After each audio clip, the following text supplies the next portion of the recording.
ৰাজনীতি কৰাৰ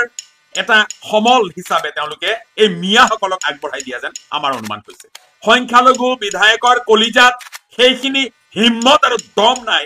কথাটো সকলোৰে দৃষ্টিগোচৰ হৈছে যে জুবিন গাৰ্গৰ সমাধি ক্ষেত্ৰলৈ গৈ একাংশ ৰাজনীতিবিদ অথবা তেওঁলোকৰ কিছু প্ৰক্ষেপিত ব্যক্তিয়ে ৰাজনীতি কৰিছে আমি দেখিলো যে তাত একাংশ তথাকথিত মিয়া মহিলা তালৈ গৈ বিভিন্ন কথা বতৰাৰে চৰকাৰৰ বিৰুদ্ধে তেওঁলোকে শ্লোগান দিছে জুবিন গাৰ্গৰ ন্যায় প্ৰাপ্তিৰ বাবে তেওঁলোকে শ্লোগান দিয়া আমি দেখিবলৈ পালো আৰু এই কথাটো লৈ এতিয়া অসমৰ মুখ্যমন্ত্ৰী গৰাকী সৰব হৈছে এই কথাও আমি দেখিলো যিটো সময়ত অসমত সংখ্যালঘুৰ ওপৰত নিৰ্বিচাৰ নিৰ্যাতন চলি থাকে সেই সময়ত কংগ্ৰেছ দলৰ সেইসকল বিধায়ক নিজৰ গাদী সুৰক্ষিত ৰখাৰ বাবে অহা নিৰ্বাচনত নিজৰ টিকটটো সুৰক্ষিত কৰি ৰখাৰ বাবে তেওঁলোক মৌন হৈ থাকে দলৰ হাইকমাণ্ডৰ নিৰ্দেশ অনুযায়ী আৰু সেই সময়ত একাংশ তথাকথিত মিয়া ব্যক্তি ৰাজপথলৈ ওলাই আহে প্ৰতিবাদ কৰাৰ বাবে জুবিন গাৰ্গৰ ন্যায় বিচাৰি অথবা চৰকাৰ বিৰোধী শ্লোগান দি আজি অসমৰ মুখ্যমন্ত্ৰীয়ে কেইটামান বিষয় বা প্ৰসংগ উত্থাপন কৰিছে সেই বিষয়সমূহৰ সজোৰে প্ৰতিবাদ কৰাৰ সাহস এইসকল বিধায়কৰ নাই এইসকল সংখ্যালঘু বিধায়কৰ কলিজাত সেইখিনি হিম্মত আৰু দম নাই যে তেওঁলোকে মুখ্যমন্ত্ৰীৰ যিসমূহ কথা মিয়া বিৰোধী অথবা মুছলমান বিৰোধী যিসমূহ কথা যিসমূহ বক্তব্য তেওঁ দিব ধৰিছে সেইসমূহৰ বিৰোধিতা কৰাৰ সৎ সাহস এইসকল মিয়া বিধায়কৰ নাই গতিকে স্বাভাৱিকতেই মুছলমানৰ বা মিয়া ধৰ্মসভাত জুবিন গাৰ্গৰ ফটো লগোৱা হোৱা নাছিল আৰু কাহানিও লগোৱা নহয় কেৱল ধৰ্মসভাত জুবিন গাৰ্গৰ ফটো লগালেই জুবিন অনুৰাগী কোনো হৈ নাযায় ধৰ্মৰ সৈতে জুবিন গাৰ্গৰ যিটো সম্পৃক্তকৰণ কৰিব বিচৰা হৈছে এই কথাটো কেতিয়াও গ্ৰহণযোগ্য হ'ব নোৱাৰে আজি মুখ্যমন্ত্ৰীয়ে কৈছে যে 10 ডিচেম্বৰলৈ মোৰ মুখখন খুলি নলব এতিয়া মোৰ মুখখন বন্ধ আছে আমি মুখ্যমন্ত্ৰীৰ মুখখনটো বন্ধ হোৱা দেখা নাই বিগত সময়ছোৱাত যিমান দিন তেওঁ শাসনত আছে বা যিমান দিন তেওঁ ৰাজনীতিত আছে তেওঁতো মুখখন বন্ধ কৰি ৰাজনীতি কৰা নাই আজি টিভি কেমেৰাৰ বুমৰ আগত আটাইতকৈ বেছি কথা কোৱা মানুহজন হৈছে তেওঁ যদি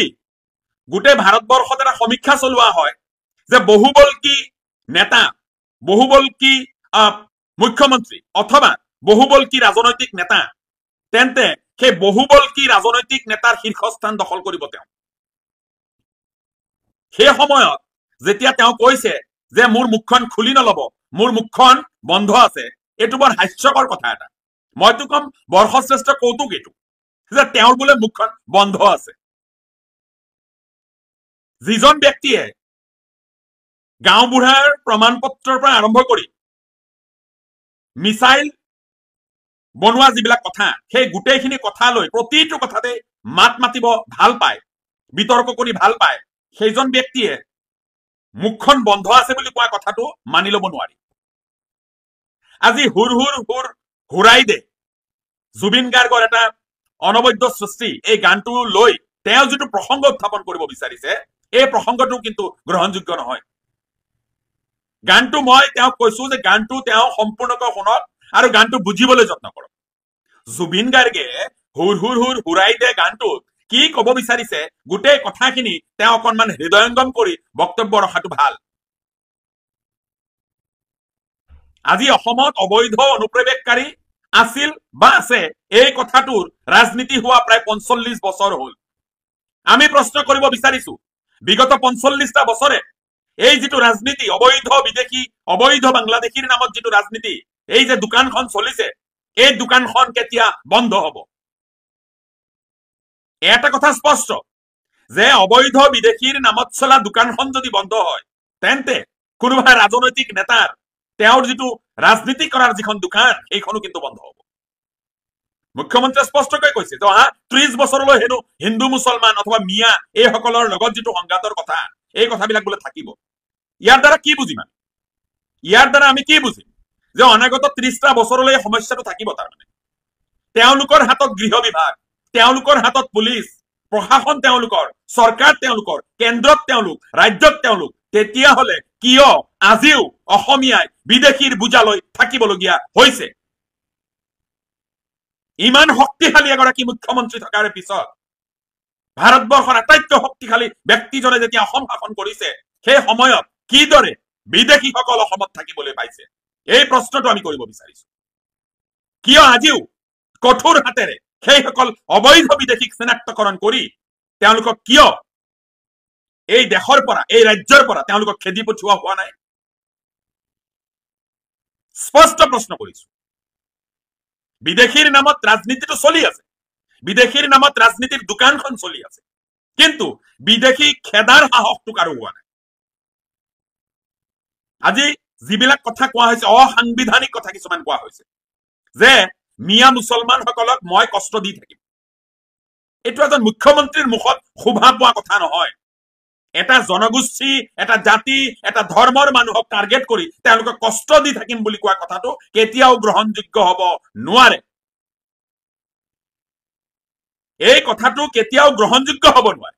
যে কাৰোবাক টাৰ্গেট কৰি তেওঁলোকক কষ্ট দি থাকিম বুলি যিটো কথা কোৱা হয় এই কথাটো গ্ৰহণযোগ্য নহয়।